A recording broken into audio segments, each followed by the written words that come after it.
We have the south belt section, which is right here, which has our giraffes and antelopes and animals, and then our north belt section, which we're going to first, is over there, that has our rhinos and other animals here. The first animal I see out here is the Adax antelope. The Adax is one of the most endangered species we have out here.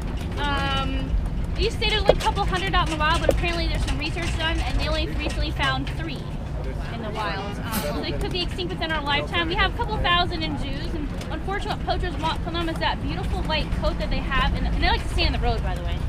Super endangered, but they just totally stand in the road all the time. They don't move, they don't care. But they have a beautiful white coat in the summer. In the winter, it's mostly brown. So you can see it's obviously that white now.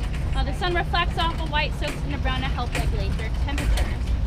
They don't have to drink any standing water in their entire lifetime if it wasn't around. Like here they do drink water, but they can get it from the food they eat, and they store it in a special sack inside of them for later. If you were trying to survive in the wild and they were like around, because there's only 3, you could potentially get that sack to survive and get that water.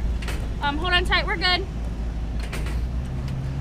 These right here are the eland antelope. Now we're going to come back to this is like a sneak preview, but the eland antelope is like the cow of Africa. They can be used for their milk and their meat. Not quite as commercialized as cow is here, but they can be used in the same way. We're good. We're going to look for our white rhinos, and maybe I can tell you the difference between the white rhino and black rhino that way. They'll come out when they come back by.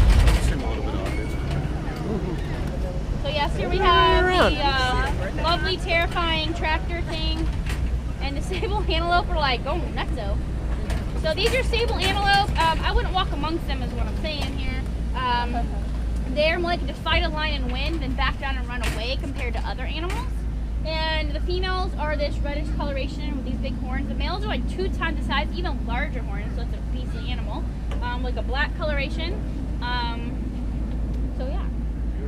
Alright, so here we have our crash of white rhinos. We do have a younger one, a little over 6 months old now, named Nyota. And Nyota means star. She's our 8th white rhino baby born here, so that's very exciting for us because they're pregnant for about 16 months. They have 1 baby at a time, so it's really hard to keep up with the numbers of them being poached in the wild. We're gonna go just past them, by the way, because we need them. They need to have their space to know that they can kind of roam or whatever. So we're gonna go a little bit past them, and then we'll pause. Still drinking milk? Yeah. She goes back. Now she goes feed milk and grass. She's almost just under 1,000 pounds, like 930 pounds right now. So the white rhino, look at them. What color are they? Not white. They're kind of like a grayish color. Very dark white. Yeah, they have mud on them right now. They're kind of gray. So where they're from in Africa, they're gonna eat grass in the open Serengeti, and it's wide, flat lip. You can see them using it now to pluck the blades of grass. The Afrikaans word for white is white. White rhino sounds like white rhino. It's a play on words. They're just gray. And the females are all Wilma. The males are all Fred. They look like each other. You can call those ones stunting weeds too, because they hang out all the time together. Do we have males? Behind the scenes, we just don't eat babies. So we're an ASA accredited zoo with the perfect baby. There you go. Too close, sorry. So we don't need them. So. Here we have some wildebeest with these zebras. Now in the wild, they're going to hang out with each other, traveling the Great Migration. But the wildebeest, they are like the snack of Africa. Pretty much everything eats them, and they know that. Some neat things protect them, like having safety in numbers, so thousands upon thousands in one herd. All the females are pretty much going to be pregnant around the same time, and then one will have their baby. Within 2 weeks, all the rest will have their babies. It's a lot of babies at the same time, so safety in numbers once again. They can start to go into labor, stop labor to run away from a predator, and recontinue when it's safe. Like Kruger National Park and stuff.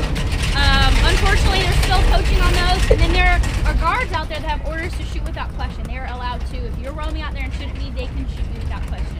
And it only takes 3 minutes to get the rhino horn. There's a helicopter that will fly in, chainsaw, and go. Whoa. Machine gun, chainsaw, go. So it's hard to protect them. The white rhino's a little more easier to protect because they live in a family group and more social group, so you can kind of protect that compared to the black rhino living one to themselves in like a more nature-y forest environment. So. Oh, wow. Yep. Now the difference between a black rhino and a white rhino, because they're both gray, is going to be their size and shape. The white rhino living in an open area, about 5,000 pounds on average. But this said the baby's almost 1,000. The impala are over here. That's what we're stopping for. We're going to check them out. are about 55 miles per hour, jump about 10 feet in the air and 30 feet over the side. Basically, they can jump over the truck long ways if they wanted to. Yay! Hold on tight. Let's see that. I know we should train them. Right? We're good. So the white rhino is much larger. The black rhino about 3,000 pounds on average, living around shrubbery and stuff. And he creates the sticks of these, which comes into play their lip. The black rhinos live with a pointy, finger-like, creeping style upper lip. So look at the lip, you can tell that because in a picture you can see both sides. Who remembers what kind of lip the white rhino had? A wide, flat lip. There you go. 3. As I lose my fingers. Well, you dropped a little on your shoulder, Oh. so you might nibble on it. Cute. There you go. Got the millions. Thanks. So there you go. You're welcome. Thank you. You're welcome. All right. So if you guys want, I love you on your TV adverts for Kids R Us. Yeah, beautiful.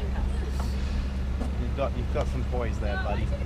I'm gonna give her this end teeth so she can hanging chew a around. little more. Look, here. You can see how she has no teeth on the top and the front, 8 on the bottom. The rest of her molars are very far in the back where she's actually chewing. There's nothing in the middle section. But they have 32 teeth like we do, just in different places. So I'm gonna give everybody like 2 pieces. Here you go. What do we? Yeah, Say. just eat them. Nice salad. Get a nice big chunk of that, and you get these 2 pieces here. How come no one else comes over? Well, we're like the ice cream truck, so you don't always have ice cream, and they have range. Thank you, Ruby. So they don't have to eat it. Right. They just want to. Where's your ice cream? Well, in giraffe world, this is ice cream. Because this is really nothing like, crazy nutritional value. It's not like a dark leafy green. So it's like more like a watery